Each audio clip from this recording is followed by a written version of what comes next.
into the culture. Enjoy a blessing and have some fun. Tayo na!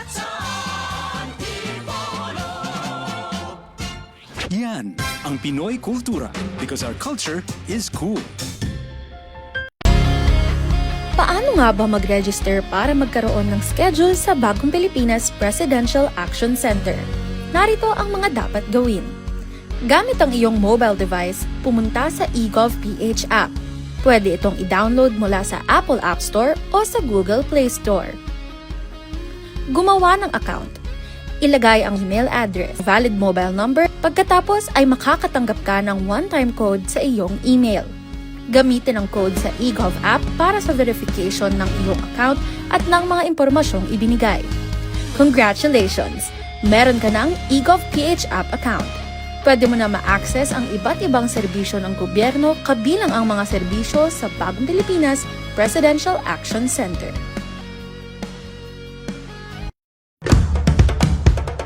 Ito ang Presidential Broadcast Service. Radyo Pilipinas. Radyo Publiko Ng Bagong Pilipinas para sa Bagong Pilipino.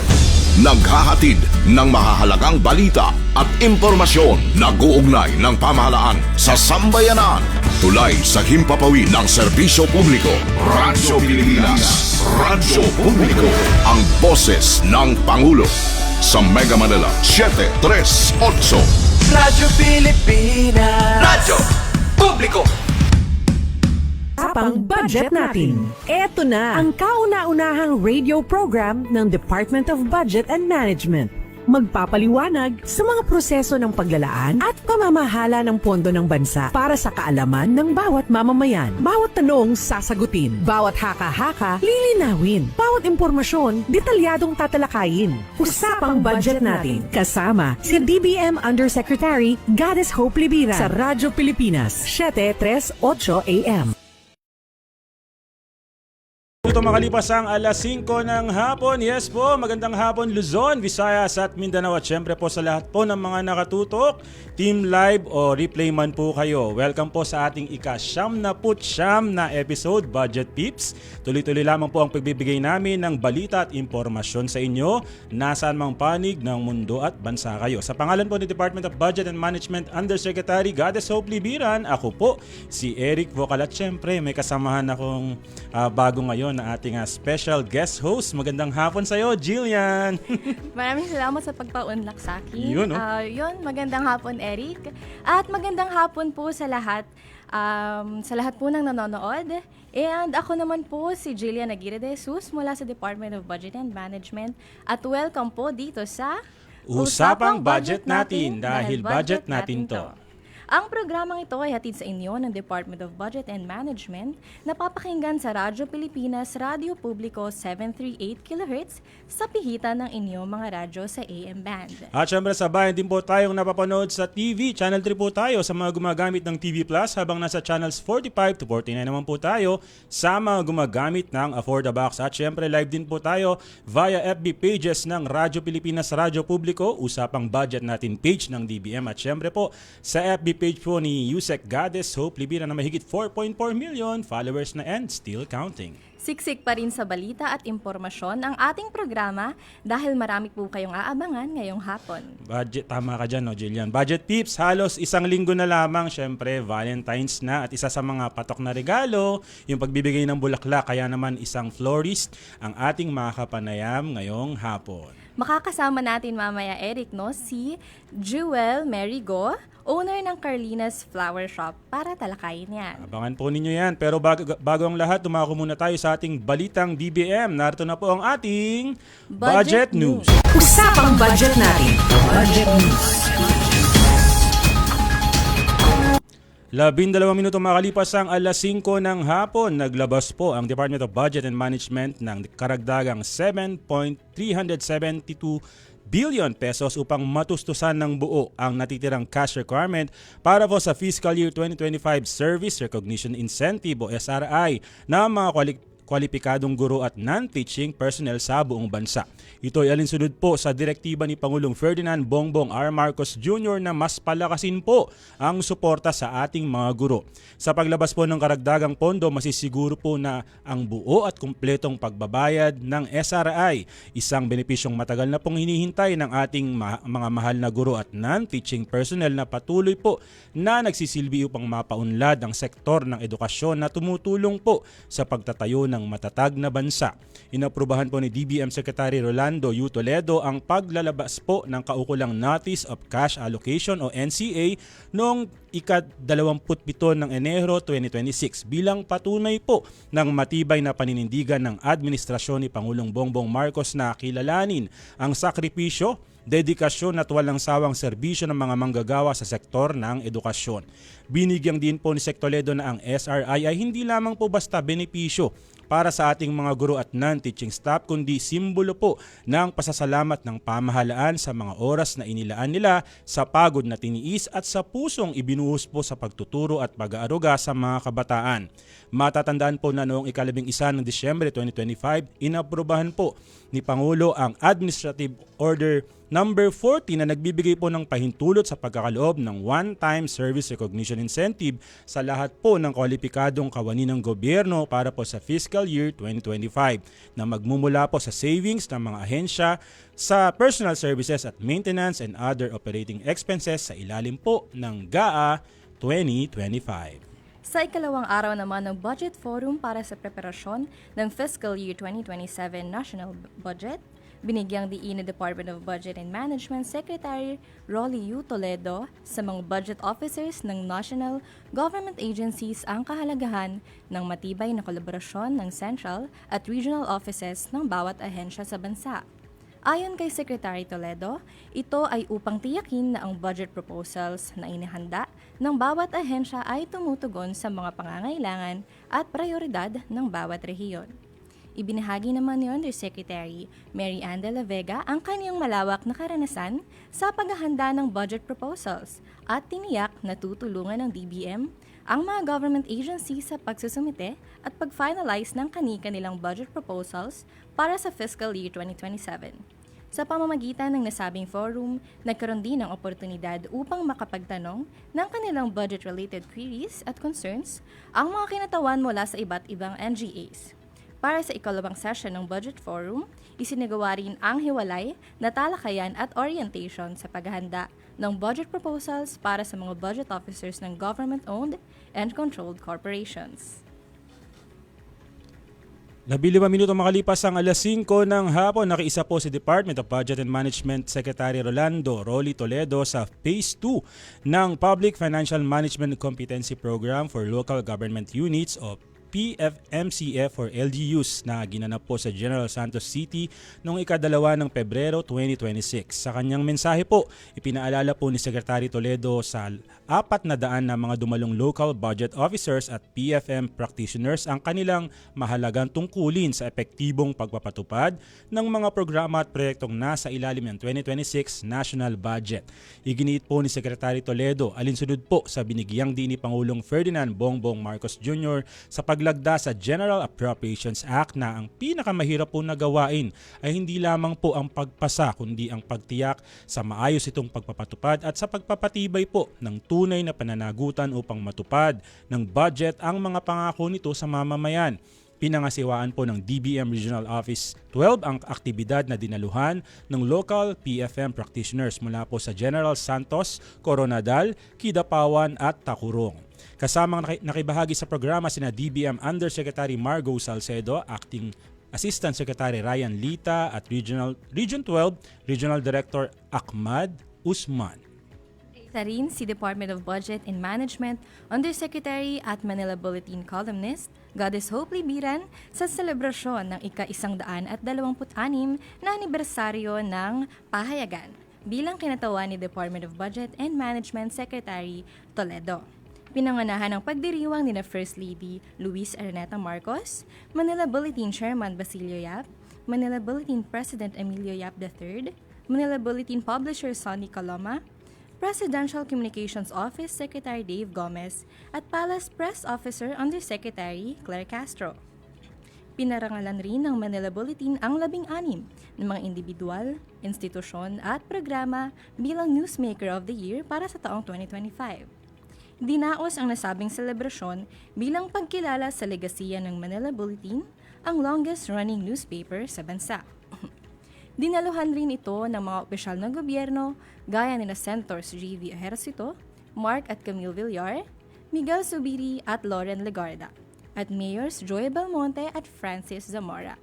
Nakibahagi rin sa programa sina SM Supermall President Steven Tan, Olympian Kyla Sanchez, at ang mga artista na sina Maris Racal, Jackie Lou Blanco at Ian De Leon.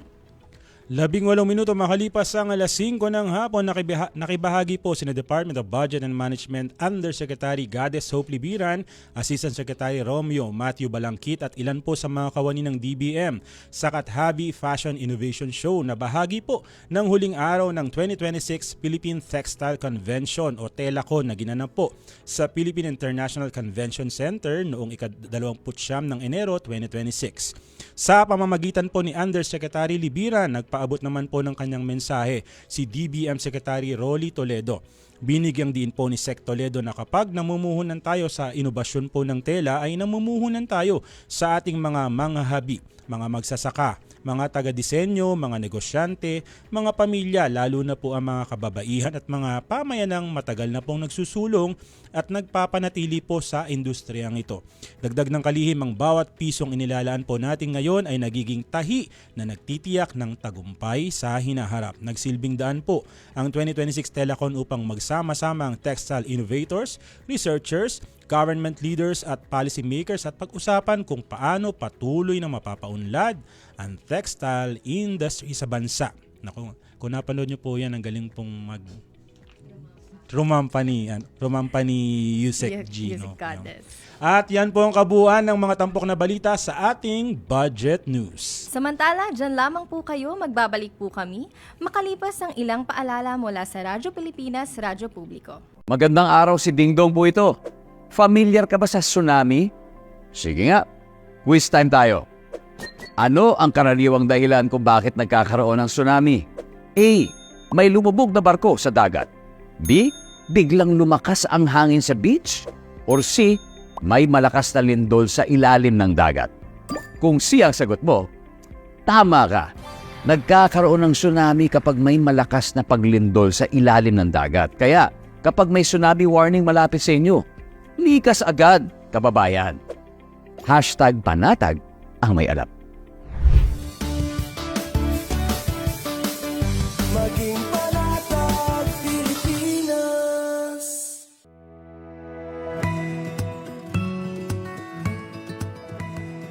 Sa isang bagong Pilipinas, hindi dapat makambang pamilyang Pilipino sa mga bayarin sa ospital.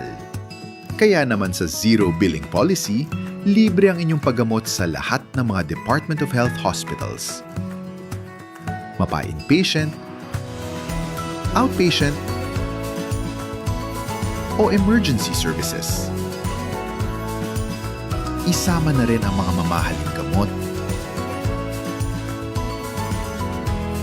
lab tests, therapy, at marami pang iba. Libre ang inyong paggamot. Ang pangangalaga sa kalusugan ng mamamayan ay ang ating pangunahing tungkulin dahil ang serbisyong medikal ay karapatan at hindi dagdag pasanin.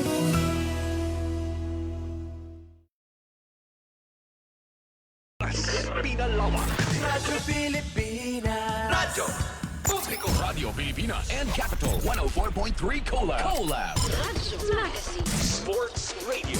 Radyo Pilipinas. World Service. Ang taginting ng FM at lakas ng AM. sa iisang himpilan Pinagsanib na puwersa para sa mas malawak mas maraming mararating at mas maraming maaabot ng impormasyon. at serbisyo publiko. Radio Pilipinas and Capital 104.3 Collab. Radyo Pilipinas News Nationwide. Trending issues na pinag-uusapan. World News in 5. Ang inyong institusyon sa Philippine Sports Broadcast. Di papahuli sa mahahalagang kaganapan. Siksik sa impormasyon. impormasyon. Mga palatuntunan ng Radyo Pilipinas, Radyo Publiko, 738, Sports Radio 918 Radyo Magazine, 1278, at Radyo Pilipinas World Service. nag-uugnay ng pamahalaan sa sambayanan. Mapapakinggan lang Sa Capital 104.3 FM. Capital 104.3. Radyo Pilipinas World Service. Sports Radio. Radyo Magazine. Serbisyo Publiko. The AM and FM Collab. Sa Capital 104.3 FM. Radyo Pilipinas.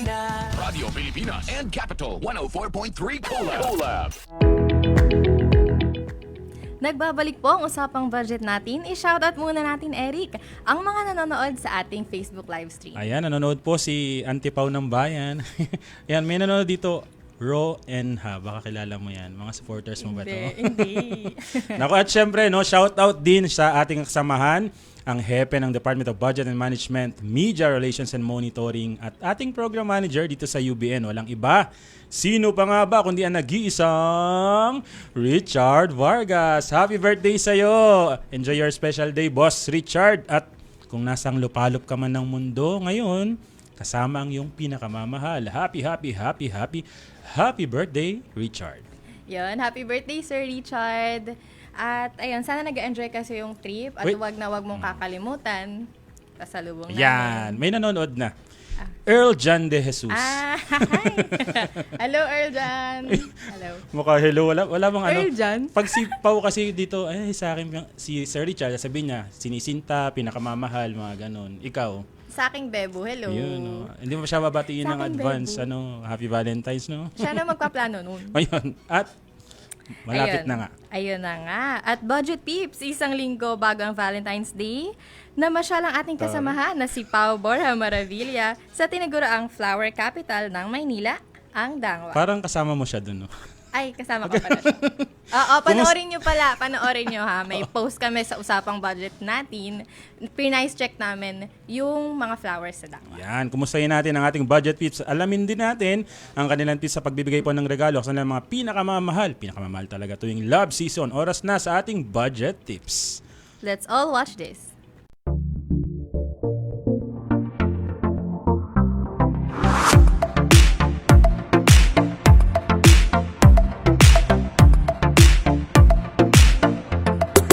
Hello Budget Peeps! Magandang araw sa inyo. Ako po si Pau Borja ng Usapang Budget natin at ngayon nandito tayo ngayon sa Dangwa. Halos isang linggo na lang magba-Valentine's Day na at ngayong Valentine's Day hindi po nawawala ang pagraregalo ng bulaklak. Kaya samahan nyo akong humingi ng tips para sa ating Budget Peeps kung ano yung pwedeng iregalo ngayong Valentine's Day. Tara! Ano yung pinakasimpleng budget para ngayong February 14? Oo. Siguro pinaka na maganda, mga 1,000 pataas. Magandang Pwede na. yun. Oh. Yung pinakamabibiling bulaklak. Ano yung Sa ngayon, China Rose. Valentine. China Rose? Sa ngayon, China Rose. Oo, pabili yan. Ano yung pinakamurang bouquet na bulaklak? Oo. Tapos ano yung pinakamahal na bouquet na Kung bulaklak? magpapabuke ka na pinakamura, 350. Yun ay fillers lang yun, like gypsy and chamomile. Mas yung pinakamahal natin, syempre yung rose and then yung fillers na ipaghahalo. And 350, tapos pataas lang yun. Ito ate, magkano? 800. Yes. Ito? 700. 700. Ang ganda. Oh, syempre. So, andito tayo ngayon para syempre tanungin kayo kung para kanino yung binili yung flowers. Para sa sarili po. Wala kasing jowa eh. Ay, kailangan ba magbigay ng material na bagay? Hindi naman po siya kailangan, pero parang mapapfeel lang yung love dun sa parents. Ayun. Magkano yung budget mo para doon sa parents? Okay na 1K. 1K. 1K okay na rin, no? Ito po parang 500 lang. 500 pero maganda na. Mag-customize lang po kami. Bumili lang po kami sa mga stores, tapos pina-labor na lang po namin. May bibigay ba kayong tips sa budget tips kung halimbawa wala silang 1,000? Hindi naman kailangan ng material na bagay. Parang kailangan mo lang ng presents dun kasama sila sa Valentine's Day. Yun lang po. Tapos mag-bonding lang po. Ayun. Bakit ka bumili ng bulaklak ngayon? February 14 pa naman yung Valentine's. Hindi naman sa Valentine's. Usually kasi binibilang ko siya whenever I feel like it. Pero ngayon kasi, bibigyan ko siya for like asking Valentine's. Pakita mo sa camera, bakit yan yung ibibigay mo? Ito kasi like sa favorite movie ko, Japanese movie siya, about siya sa Gerbera. And the meaning from the movie, tatlong Gerbera means I love you. Bakit kailangan magbigay ng regalo sa Valentine's? Kailangan ba ng mga material na bagay? Parang token of appreciation po siya. Like, hindi po siya yung bagay na mandatory ibigay, pero para po sa akin, bibigay ko po siya pag gusto ko. Ayun. Like, di din po ako humingi ng kapalit. Like, I'm doing this for dahil gusto mo, dahil mula sa puso, di ba? Sa tingin mo, kailangan talaga magbigay ng ng regalo ngayong Valentine's? I guess yes po, kasi po sign na po yun ng affection. Pero magkano talaga yung budget mo? Para sa... 3K or 2K po. 2,000 to 3,000. Okay. Budget Peeps, ngayong Valentine's Day, hindi mahalaga kung mura o mahal ang iyong regalo. Basta't may effort at pagmamahal. See you next week, Budget Peeps. Baka anti-Pau yan. Yan. At napanood nyo po ang ating budget tips mula po kay Pau Borja Marabilla in her Bloggeries era. Para po sa mga bago lang nakatutok, shoutout ko po pala si Ate Rona Cura de Jesus. Yun pala kasi yun. Oo, siya pala yun. Kasi Ro-en ako kasi. Sorry naman. Yun, Rona yun. Rona so, kilala Cura mo de ha? Jesus, kilala ko yan. Yung Erjan de Jesus, kilala mo rin. Kilala ko yan. At si Ate Emmy de Jesus. Hello po. Tayo po ay napapakinggan sa Radyo Pilipinas, Radyo Publiko 738 kHz sa pihitan ng inyong mga radyo. At syempre po, sabayan din po tayong napapanood sa TV. Channel 3 po tayo sa mga gumagamit ng TV Plus habang nasa channels 45 to 49 naman po tayo sa mga gumagamit ng Affordabox. At syempre, live din po tayo sa Facebook pages po. Usapang budget natin page ng DBM, Radyo Pilipinas, Radyo Publiko at sa FB page po, Newsec Goddess Hope Libiran. Samantala, Eric, isang mainit na talakayan na naman ang ating ihahatid sa ating Budget Tips. Tama ka dyan, Jillian, dahil oras na para sa ating Budget Talks. Usapang budget natin. Budget Talks. Eric, sabi nga kanina ay papalapit na ang Valentine's. Sinabi ba natin kanina? Sinabi ba? Sorry. At syempre, bidang-bida kapag paparating ang araw ng mga puso ang pagbibigay ng bulaklak. At dahil dyan, kasama natin ang florist na si Jewel Mary Go. Magandang hapon sa'yo, Jewel. Paano ba? Gem? Jewel, Gem. Good afternoon po, Sir Eric and Ma'am Jillian. Yes, magandang hapon sa'yo. Kumusta ka naman, Gem? Okay naman po. Very busy na preparing for Valentine's. Yan, so yun nga. Kahit maaga-aga pa. Malapit na yung Valentine's, no? So, ang tanong namin, paano ba nagsimula ikaw na maging florist? At bukod sa pagiging florist, meron ka ba bang pinagkakaabalahan? At ano ba yung nagtulak sa'yo na pasukin yung negosyong ito? May mga particular moment ba na kung bakit ka naging nawili sa bulaklak at ngayon ay nagbebenta ka na ng mga bulaklak? Opo, so bale, nagsimula ako na maging florist noong high school pa ako. So, nangyari yun kasi dati na pong nagmamanage ng flower shop yung lolo't lola ko. Ang nangyari lang, they closed down the shop temporarily.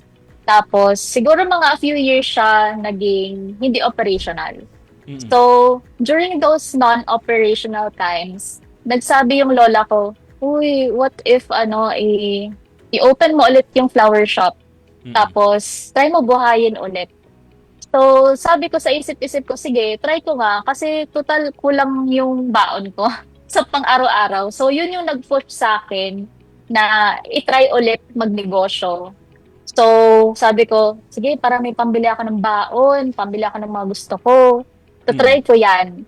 So, first time nung nag-peak season, Valentine's Day, yun po talaga yung una kong pagsabak sa pagnenegosyo. So, nangutang po ako sa lola ko. Sabi ko, Lola, wala po kasi akong pangkapital. Pwede mag-utang, 15K. Sabi ko, pang-rolling ko lang, ganun. So, supportive naman po siya. And ang maganda naman doon, napalago ko siya. Nakapag-ROI ako agad. So, nadoble ko yon, nabayaran ko din siya kaagad. And then, simula nun, kung ano yung naipon ko dun sa first peak season ko, pinarolling ko ng pinarolling. Ang nangyari na lang na medyo siguro naging advantage ko noon kasi isa ako sa mga naunang maging online flower shop nung time na yon kasi hindi pa masyado siguro laganap sa social media ang online flower shop. So kaya naging successful po siguro yung shop ko. Ayun. So, yun, nabanggit mo na nga kung saan ka kumuha ng pangpuhunan mo, no? And, tanong ko lang po, malaki po ba agad yung puhunan nyo? Yun po, 15,000. Noong panahon na siguro 2015, mga ganun po. Malaki-laki na rin po yun. Ayun, may mga naging pagsubok po ba kayo sa umpisa ng negosyo? Lalong-lalo na, Jem, ano, di ba yung bulaklak kasi, sabi nga nila, parang seasonal din siya or parang madaling malanta. Oo, madaling so, malanta. syempre yung mga tao, laging hinahanap nila, gusto ko fresh na flower. Yes, so, paano yung mga ganun? Halimbawa, nagkaroon ka ba ng pagsubok na ganun? Actually, madami po talaga yung pagsubok ko noon. Kasi dati nagsimula din ako, wala akong chiller. Kailangan kapag perishables, like for example, fresh flowers, importante po na may chiller talaga kayo para ma-extend yung lifespan. So, ang ginagawa ko lang noon, bibili lang ako pakonti-konti siguro sa... Meron kasi kami ditong parang flower market, locally lang. So, nagsimula po muna ako, pakonti-konti lang na pag-i-stock ng flowers.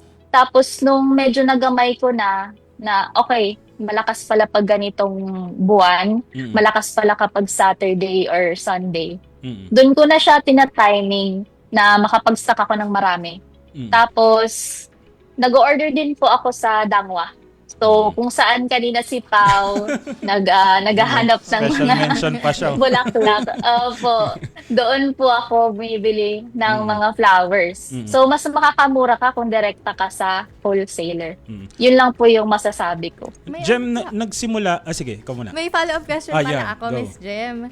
So, ayun po, mga around how many months po or years ang return of investment? Para sa akin, yung naging return of investment ko is isang peak season lang. So, after nung Valentine's, nag-ROI agad ako kasi pumasok ako peak season eh. Yun po yung kagandahan nung time na sinubok ko magnegosyo. Pumasok ako sa peak season. So, para sa akin, importante din yung timing. Kung kailan mo siya papasukin, lulusubin. Kumbaga, kung nakikita mo na may need, di okay na okay po yung magnegosyo. Yun po. Ito naman ang tanong ko, Jem, no? Meron ka bang, halimbawa, particular na bulaklak or klase ng bulaklak na unang, kumbaga, dinisenyo mo or ikaw yung nag-isip kung ano yung, paano, o ikaw ba yung, halimbawa, nagtanong ka ba sa lola mo, paano ba mag-arrange ng ganito? At syempre, may mga bulaklak din ba kayo na hindi mo inakala na hindi mabenta pero magiging mabenta pala at hinahanap syempre at patok na patok sa mga customers? So, nung time na nagsimula po ako, ang alam pa lang ng mga tao, roses, yun lang po. Tapos, sabi ko, parang nasasawa na ako sa roses, yun at yun na lang eh. Roses, Malaysian moms, gano'n. Tapos, nag-try po akong mag-order ng carnations. Pumatok siya ng sobra nung first time na pag-stock ko, pati na po yung tulips. So, na-realize ko na, okay, mukhang bago to sa paningin ng mga tao. Tapos, nung nakita nila yung, pinopost ko po kasi lahat ng gawa ko sa social media.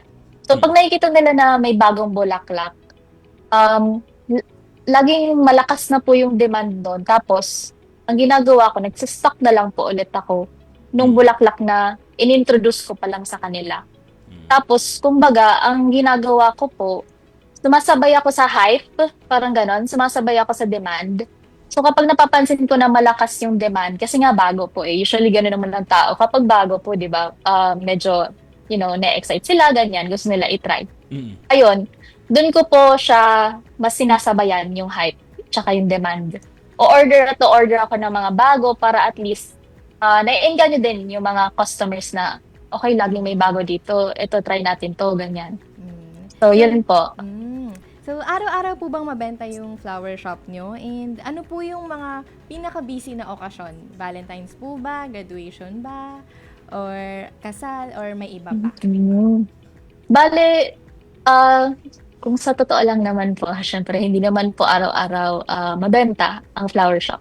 May mga peak seasons po tayong tinatawag, which is yung Valentine's Day, Mother's Day, graduations, and then of course, yung pang day-to-day na okasyon, which is happy birthday, anniversaries, mga ganyan. Meron pa yung Yun po. araw ng mga patay, di ba? Meron Ay, po, opo. Nagbebenta So, po ba bali, kayo ng All mga Souls ganon? Day. Opo. Meron po kayo yung mga, di ba, parang may design sa mga araw ng mga patay. Gumagawa rin po kayo. Opo. Dati po, gumagawa kami noon. Pero sa ngayon, nagawa ko na pong mag-limit na lang ng mga products ko sa kung ano yung mas mabenta sa akin. So, noong mga time na nagbebenta ako, ang madalas na hinahanap po nila is mga pang gifting, gano'n. Bihira po yung sympathy. So, feeling ko, depende na lang din sa kung ano yung gusto mong branding, kung ano yung target market mo, kung yung mga mag-boyfriend, girlfriend ba, kung yung mga families ba, yun po. Yun po ang kailangan i-consider. Siyempre, sinabi natin kanina, no, yung bulaklak kasi madaling malanta. So, paano yun? Halimbawa, dumarating ba sa pagkakataon na talagang, kasi konti lang. Katulad ng natanong namin nung isang araw sa mga taga-Dangwa, talagang, siyempre, after na hindi na fresh yung flower or what, kumbaga, ibabasura na lang. So, paano yung mga pagkakataon na ganun? Paano nyo hinaharap na alam nyo naman na matumal minsan yung mga benta o lalong-lalo na nga dun sa nasisira mga bulaklak? So, bali noon po, napansin ko, nung pandemic po yata, medyo humina po yung, syempre, fresh flowers, it's not a necessity, no? Yes. Mas importante na makapag-ipon ng pagkain, ganyan. So, ang nangyari po noon, nung pandemic, nauso yung tinatawag na dried flowers. So, so mga fresh flowers talaga siya na nag-undergo ng preservation process. The preservation, I don't exactly know kung ano yung ginagawa ng mga supplier natin.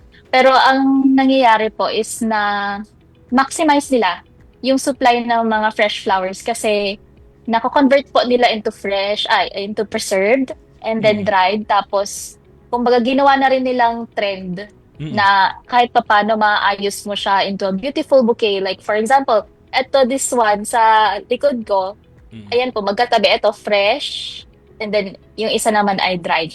So, kumbaga, walang nasayang nung moments na na-feel namin na mga florists na nawala yung demand. Kasi naging creative kami na makapag-produce ulit ng panibagong produkto na alam namin magugustuhan ng mga clients. At mas matagal yata yan, Jem, no? Matagal yata siya ng ilang buwan talaga, no? Yung mga dried flowers. Meron din mga fini-frame nila. Years, actually. Years pala. Years po. Nakakatuwa naman. Ayan. May tanong ako. Can you share with us po if may strategy kayo sa pricing, sa promos, and kung ano yung mga flower arrangements na iisipin nyo ngayon, yung mga trending, ganyan, para mas tumaas pa po yung benta nyo? Ang strategy ko naman po is, ang Carlinas po kasi, which is yung flower shop ko, more on premium ang market ko. So, ang target ko naman po dun is i-present ko siya ng maayos, at saka first and foremost, actually, you need to identify yung target market mo. Kung pang-masa ka ba, kung premium clients, like for example, mga business owners, mga employees. So kapag na-figure out mo na yon, next naman is yung pricing mo. You have to consider that yung inilabas mo pong capital is at least mababalik sa'yo ng doble. Para sa akin lang naman po. Kasi if we're handling, for example, perishables, you can't really be sure na lagi yan babalik sa'yo, lagi may bibili. Kasi kailangan mo din i-consider na not all the time you are able to allocate every flower that you order at hindi siya masisira. Kasi ang nangyayari din po sa amin, since we order from Dangwa, sometimes the flowers arrive damaged. So I have to also consider that sa costing ko. Para lang hindi po malugi, kumbaga sustainable. But at the same time, for me, I don't like to overcharge. I just like to charge like something attainable for the Filipinos. Kasi of course, kailangan mo din i-consider yung buying power nila, di ba? So like, for example, yung here in the province, medyo lower po yung ano namin yung minimum wage. So I really have to adjust to that. And I can't compare myself to the premium flower shops in Manila. So, ayun po yung kinonsider ko sa pag-costing. And then, for the flowers naman po that you're unable to sell, it's okay. Kasi, if you cost it properly, dapat po considered na yung ganyan yung mga losses para at least hindi ka totally lugi. So, yun po.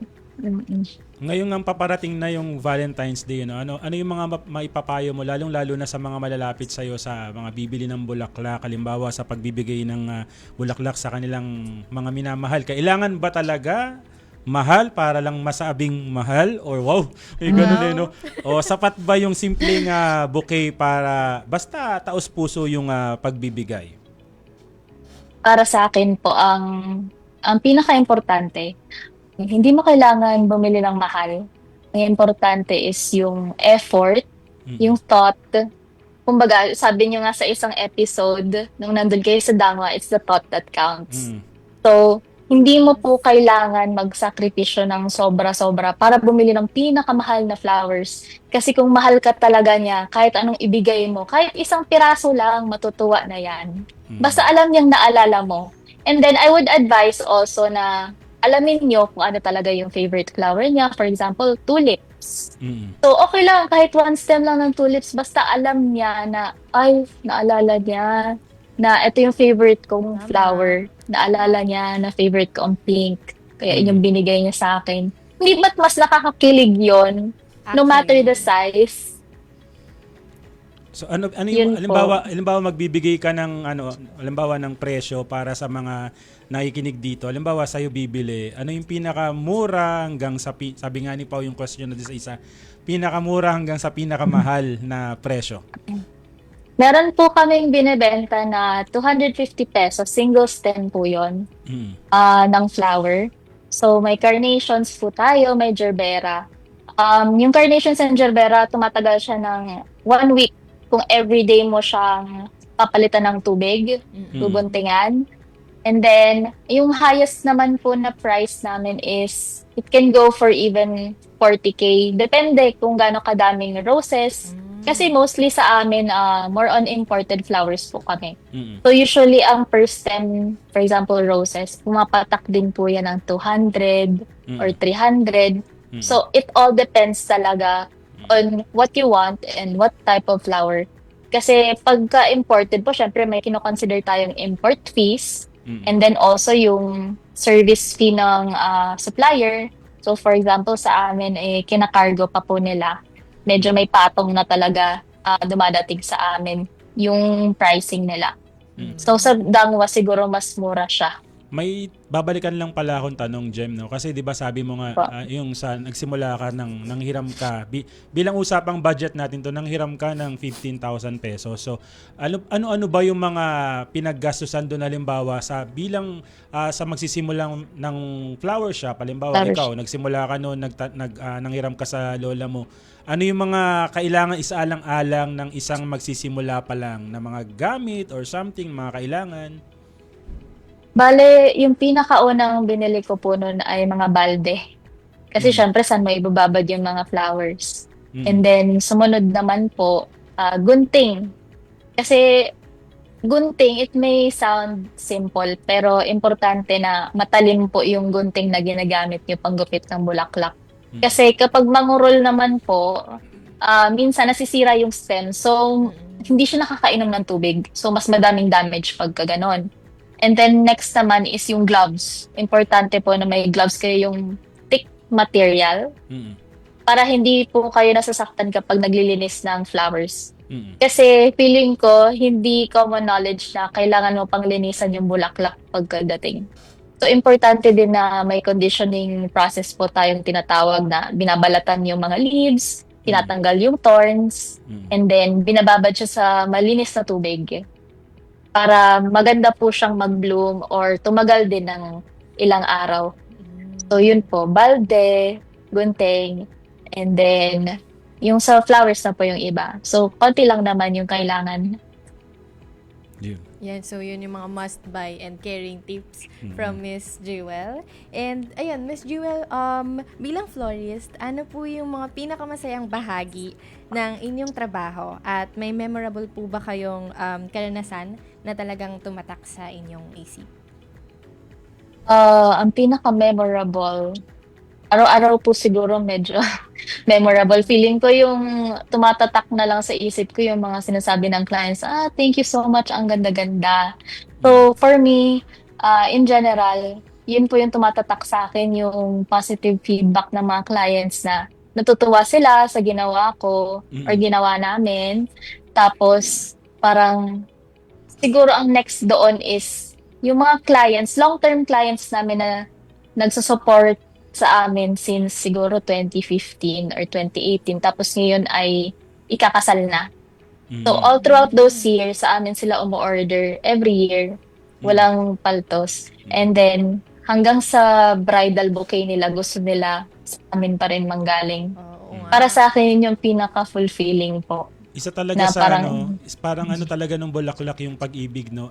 May curious lang ako, meron ka ba halimbawa mga customer na laging ito, regular customer na, dideliveran mo tong ganto, si babaeng ganto, si ganyan. May mga ganun ba na, may mga customer ba at na paano mo sila nakuha na maging customer? Siguro po yung aesthetic din, tsaka yung quality. Yun po talaga yung tumatatak sa kanila. Kasi the truth is, madami naman talagang flower shops. Kahit dito sa Bicol. Pero yung tumatatak po sa kanila, ang lagi nilang sinasabi, iba pa rin yung gawang Carlinas. So, para sa akin, kapag magbi-business ka, no, importante na hindi yung basta-basta. Dapat sure ka na maganda talaga yung nilalabas mo. Saka sure ka na, one thing about fresh flowers, dapat sure ka na matagal din yung buhay niya. Hindi siya yung parang the next day patay na agad.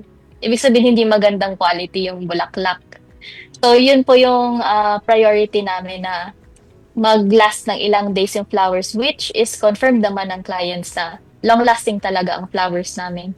Tapos, yung in terms of design naman po, very unique kami mag-design ng flowers. Something that you will remember even after a few years. So, yun po yung number 1 namin na goal sa bawat na bouquet na nilalabas po namin. Sabi mo nga kanina, Jem, no, syempre nagsimula ka.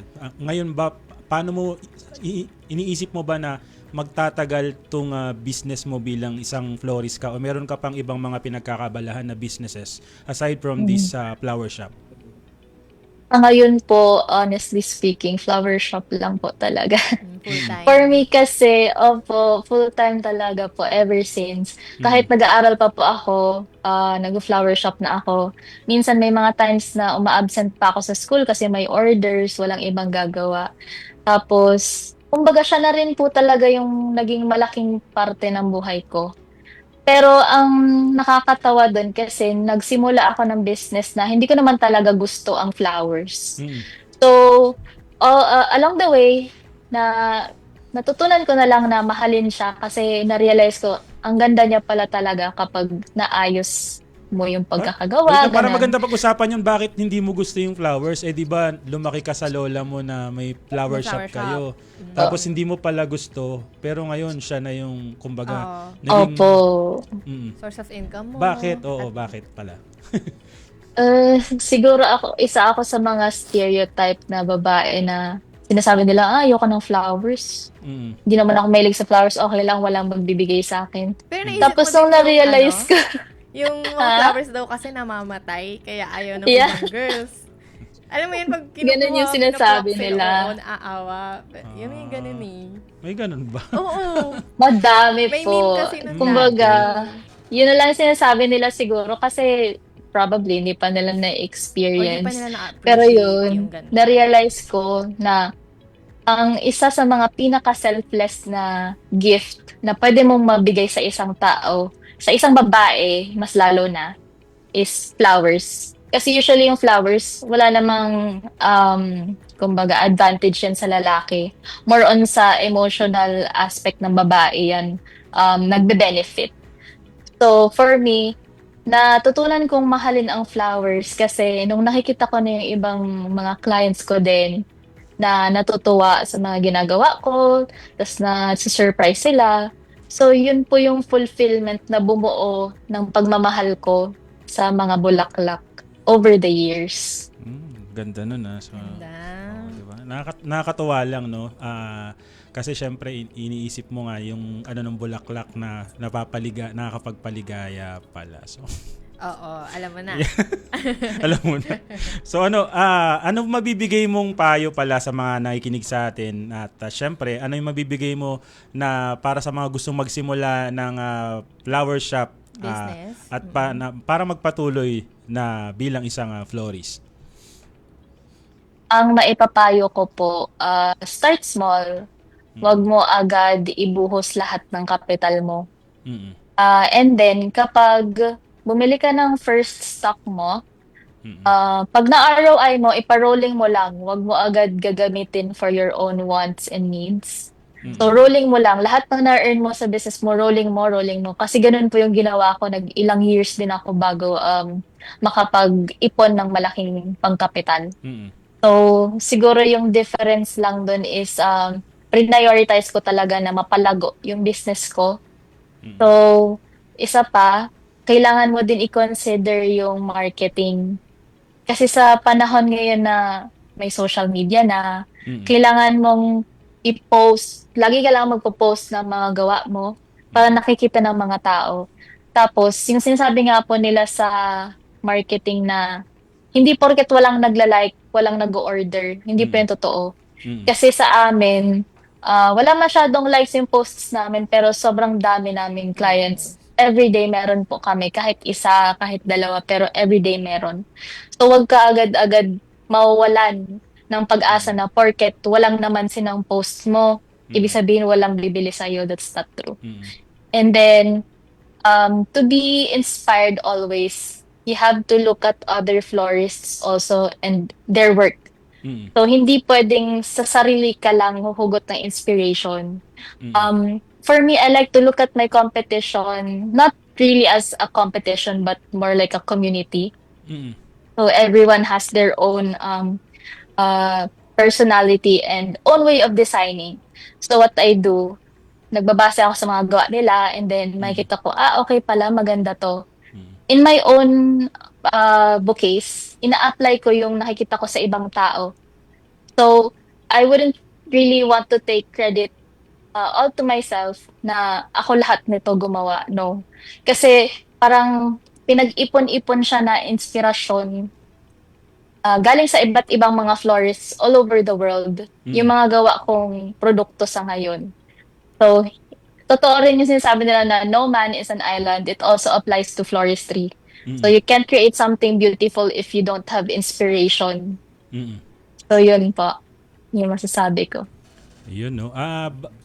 Marami tayong listeners dyan sa Bicol. Baka pwede mo i-promote yung inyong flower shop. Saan matatagpuan? Anong address? Ano yung social media nyo? Para mas yung mga nakikinig sa atin, lalong-lalo na sa Bicolandia. Yan. Okay. So, please like us on Facebook. Our Facebook handle is Carlina's Flower Shop. And then on Instagram naman po, at Carlina's Flower Shop. And on TikTok, at Carlina's Flower Shop. So, right now, we're already close sa pre-orders ng Valentine's Day. So, na-reach na namin yung quota. Kaya nag-cut off na kami ng maaga kasi nagkakaubusan po ng flowers. Tapos baka hindi na namin kayanin yung paggawa. Si Leo ba may order na? Po? Si Leo ba may order na? Parang ayoko sagutin yung tanong parang na yan. Wala daw. Hindi daw importante yung bulaklak, sabi ni Pau eh. Si Pau pa. Naubos na yung budget eh. Ang ganda ng kasal eh.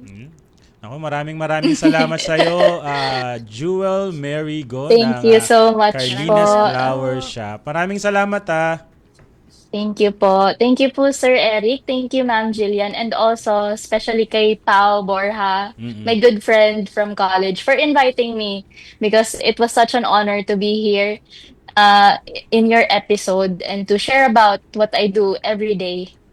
Yes. Thank Salamat, you Jem, po. and good luck sa iyong business. Wait Thank lang. you po. May nagpapa-shoutout sa iyo, Jillian. Angel Christine Galvez. Hello. Shout out, Angel. And kaibigan ko yan. Emmy best De friend Jesus. ko yan. Emmy De Jesus, nasabi ko na kanina. Advance ako eh. Hindi, tinag niya si John Panes. Si Papa yan. Papa ko yun. Hello Nasa po, TV ako. Tito. Tito Ronald talaga. Aguirre. Hi pa. Yan, si Pau Borja Baka, Jem Goyan, Mauragon. Shout out Ate Jill. From Pangasinan ba to? Jill Panagasinan, ano ba? Jane Lacandula Ate Suge. Hindi, may may sinoutout pala siya, si Ate Jill. Ayan. Akala ko ikaw sinoutout na. Ako yun. Pa-shoutout daw, Ma'am Jill. Ang dami, oh. Ronaline Salanga. Hello, Ronaline. Alam mo, marami kang nalampasan na ano.